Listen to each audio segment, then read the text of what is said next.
Good morning. Today, 14 November 2024, Thursday. Wisdom of word of God morning ડિવોશનમાં ફરી એકવાર આપ સર્વનો આવકાર કરવામાં આવે છે. પ્રેમી સલામ પાઠવવામાં આવે છે.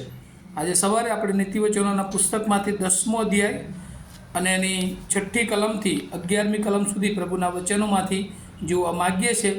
પ્રોબ્સ ચેપ્ટર 10 વર્સ 6 to 11 અને પ્રભુનું વચન આપણને આ પ્રમાણે કહે છે, સદાચારીને માથે આશીર્વાદ ઉતરે છે, પણ દુષ્ટોનું મોઢું બલાત્કારથી ઢંકાયેલું છે. ન્યાયીના સ્મરણને ધન્યવાદ મળે છે, પણ દુષ્ટોનું નામ તો સડી જશે. જ્ઞાની હૃદયવાળો આજ્ઞાઓનો અંગીકાર કરશે, પણ બકબકાટ કરનારો મૂર્ખ પાયમાલ થશે. પ્રામાણિકપણાથી ચાલનાર મક્કમ પગલે ચાલે છે, પણ અવડે રસ્તે ચાલનાર તો જણાય આવશે. આંખથી મિચકારા કરનાર ખેદ કરાવે છે, પણ બકબકાટ કરનારો મૂર્ખ પાયમાલ થશે. સદાચારીનું મોં જીવનનો જરો છે, પણ દુષ્ટોનું મોઢું બલાત્કારથી ઢંકાયેલું રહેશે. ત્યાં સુધી પ્રભુના વચનને પ્રભુ આશીર્વાદિત કરે. અને આપણે ગઈકાલથી જે વચનોમાં જોઈ રહ્યા છે એમાં ખાસ કરીને જે દુષ્ટોનો માર્ગ અને ન્યાયીઓનો માર્ગ એ સંબંધી આપણે વિચાર કરી રહ્યા છે. અને એમાં ગઈકાલે આપણે જોયું હતું કે જે દુષ્ટોનો માર્ગ છે એ હંમેશા એ આત્મિક રીતે એના જીવનમાં એ ઉણપ હોય છે, ભૂખ રહે છે. અને જે ન્યાયીઓનો માર્ગ છે એ હંમેશા એ આત્મિક રીતે એ આશીર્વાદિત થાય છે. બીજું કે પોતાની જાતને અનંતકાળિક મરણથી બચાવે છે અને કોઈ પણ બાબતોની જરૂરિયાત પડે એ પૂર્વે એને તૈયારી કરવા માટે ઈશ્વર તૈયાર કરે છે. અને આ રીતે જ્યારે એ ન્યાયી માણસ જીવન જીવે છે ત્યારે એના જીવનોમાં ઈશ્વર એ આશીર્વાદો આપે છે. અને જ્યારે દુષ્ટ માણસ હોય છે, દુષ્ટતા તરફ આગળ વધે છે, ત્યારે એના જીવનોમાં એ દુષ્ટતા તરફ દોરી જાય છે. અને કેવી બાબતો આવે છે એના સંબંધી આજે 6ઠ્ઠી કલમથી 11મી કલમમાં નોંધવામાં આવ્યું છે. ત્યાં લખવામાં આવ્યું છે કે સદાચારીને માથે આશીર્વાદ ઉતરે છે, પણ દુષ્ટોનું મોઢું બલાત્કારથી એ ઢંકાઈ જાય છે. અહીંયા લખવામાં આવ્યું છે, blessing are on the head of the righteous but the mouth of wicked council violence. અને એટલે અહીંયા જે ન્યાયના માર્ગે ચાલે છે એને પ્રભુ આશીર્વાદ આપે છે, બ્લેસિંગ્સ આશીર્વાદ આપે છે. અને જે લોકો એ દુષ્ટના માર્ગમાં ચાલે છે એના જીવનમાં હંમેશા એ તોફાનો, વાયોલન્સ, મુશ્કેલીઓ, પ્રશ્નો એ તેઓ એ નિહાળે છે. અને એટલે આ બહુ મોટો તફાવત એ ન્યાયના જીવનના અને દુષ્ટતાના જીવનનો જોવા મળે છે. બીજી કલમ જે આપણે જોઈએ છે 10મો અધ્યાય એની 7મી કલમ, ત્યાં લખવામાં આવ્યું છે, ન્યાયના સ્મરણને ધન્યવાદ મળે છે. The memory of the righteous is blessing. અને એટલે જે લોકો ન્યાયી છે એમની જે સ્મરણ શક્તિ છે એ પણ એમને આશીર્વાદ તરફ લઈ જાય છે. અને જ્યારે બીજી તરફ જે but the name of wicked will rot. અને અહીંયા લખવામાં આવ્યું છે કે જે ન્યાયી છે એને તો આશીર્વાદ મળે જ છે, પણ સાથે સાથે જે દુષ્ટો છે એનું નામ તો કહે છે સડી જશે, સડી જશે. અને આપણે જોઈએ છે કોઈ પણ બાબત જ્યારે સડી જાય ત્યારે કોઈ કામની રહેતી નથી. અને એવી રીતે એ ન્યાય અને દુષ્ટતા, પ્રમાણિકતા અથવા સદાચારીપણું અને દુષ્ટતા એ બંને વચ્ચેના જે આશીર્વાદો અને જે શ્રાપ જેને કહી શકાય, કર્સ જેને કહી શકાય, જેને મુશ્કેલીઓ કહી શકાય એ આવે છે. ત્યાર પછી જો 8મી કલમ જોઈએ ત્યાં લખ્યું છે, જ્ઞાની હૃદયવાળો આજ્ઞાઓનો અંગીકાર કરશે. Receive commandment.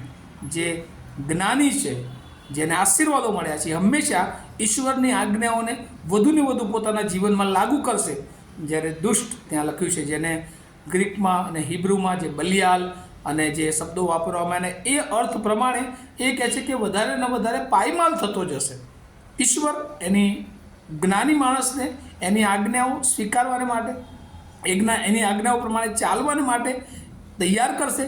જ્યારે આ જે દુષ્ટતાવાળો માણસ છે, જે દુષ્ટ માણસ છે, જે વિકેટ મેન છે, એ હંમેશા એ નુકસાન તરફ એ આગળ વધશે, એ પાયમાલી તરફ આગળ વધશે.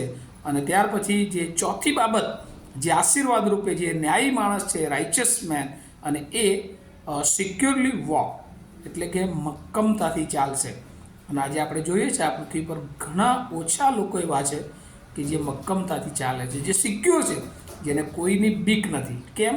કારણ કે તેઓ ઈશ્વરની બીકમાં જીવન જીવે છે. એ ઈશ્વરને આધારિત જીવન જીવે છે. અને એટલે બધી જ પરિસ્થિતિઓ અગાઉથી, જેમ ગઈકાલે આપણે જોયું તો અગાઉથી ઈશ્વર એમને દોરવણી આપે છે, અને એટલે ભવિષ્યની એમને ચિંતા હોતી નથી. જ્યારે દુષ્ટ કહે છે કે એ હંમેશા જે એનો માર્ગ છે એને એવું લાગે છે કે મને કોઈ જાણતું નથી, પણ ઈશ્વર અને કેટલાક જે ઈશ્વરને ઓળખનારા લોકો છે એ દુષ્ટતાનો માર્ગ એ શોધી અથવા જાણી જાય છે. અને એટલા માટે દુષ્ટતા એ હંમેશા દુષ્ટ બાબતો તરફ, મુશ્કેલીઓ તરફ એ લઈ જાય છે.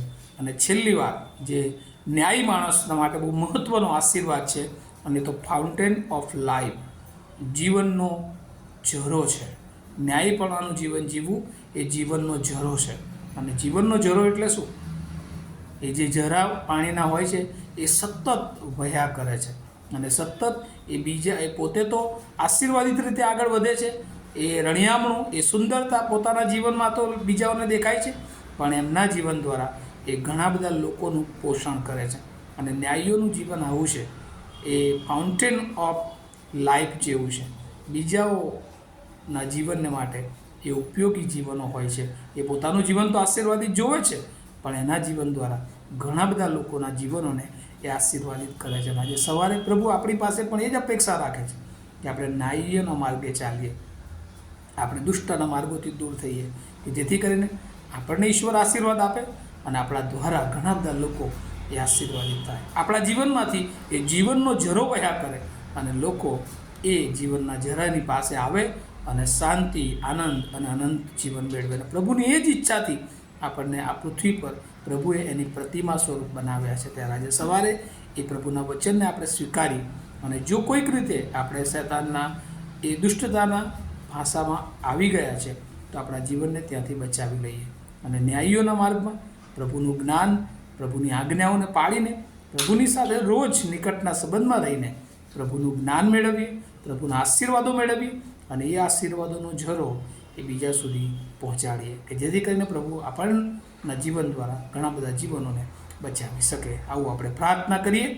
અમારા જીવંત અને દયાળુ ઈશ્વર, આજે સવારે ફરી એકવાર પ્રભુ સદાચારી અથવા ન્યાયીઓનો માર્ગ, પ્રમાણિકનો માર્ગ પ્રભુ અમે અપનાવીએ એવી તમારી કૃપા માંગીએ છીએ. કારણ કે ત્યાં જ પ્રભુ આત્મિક આશીર્વાદો છે, દૈહિક આશીર્વાદો છે. ત્યાં પ્રભુ અમારા જીવનની સ્થિરતા છે, અમારા પગલાઓની મક્કમતા છે, અને પ્રભુ અમારો જીવનનો ઝરો એ બીજાઓને માટે આશીર્વાદિત બની શકે છે. જ્યારે દુષ્ટતા એ હંમેશા પાયમાલી તરફ, તોફાનો, મુશ્કેલીઓ તરફ, અને પ્રભુ ઘણા બધાને નુકસાન પહોંચાડવા તરફ લઈ જાય છે, ત્યારે યોગ્ય નિર્ણય કરવાના માટે અમને કૃપા આપજો. અમે હંમેશા પ્રભુ તમારી આજ્ઞાઓને સ્વીકારનાર બની, અને એ પ્રમાણે જીવન જીવીને પ્રભુ આ પૃથ્વી પર તમારા બાળકો, ખાસ કરીને તમે જ્ઞાની, અને પ્રભુ તમારા બાળકો તરીકે, અમે તમારા જ્ઞાની બાળકો તરીકે ઘણા બધા લોકોના માટે નમૂનો આપીએ એવી પ્રાર્થના ઈસુ પ્રભુના નામમાં સાંભળો, તેનો સ્વીકાર કરો. Amen. Have a nice day to all of you. Thank you.